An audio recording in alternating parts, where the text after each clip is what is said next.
Nisha, this was a big ticket project, closely watched for years now, and involved big ticket investments. We were talking of thousands of crores, and comes as a huge disappointment, doesn't it? That's right, Sandeep, and it's extremely ironical that right when Prime Minister himself is actively concentrating on upping the FDI caps, that's what we saw yesterday.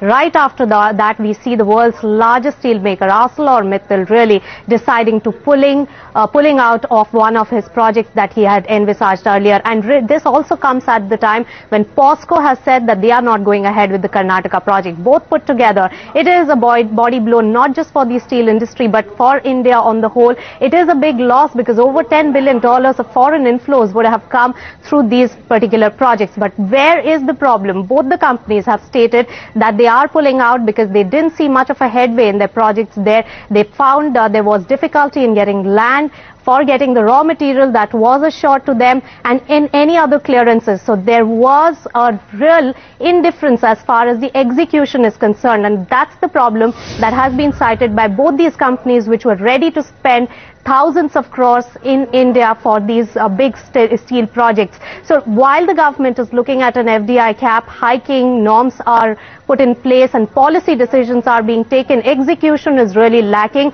And what really comes out of all these experiences that we are seeing in the FDI inflows is that clearly the message is loud and clear that the paraphernalia has to be worked on, the land acquisition bill, and that has to be more conducive, and most of the clearances that are given for these large projects, the environmental clearances and other things, have to be put in place. Now it is very ironical because remember, ArcelorMittal is headed by L.N. Mittal, who is a person of Indian origin. If he has decided to give India a miss, then it will be a lot more difficult for Indian government to attract other foreign investors. Fair point. Nisha, very quickly, just to play the devil's advocate here, could it also be possible that both POSCO and ArcelorMittal have taken a call to go slow because the steel industry itself is on a downturn, and it probably doesn't make sense for these large steel players to go on, a massive capacity expansion spree as well? That logic is also pretty valid, isn't it?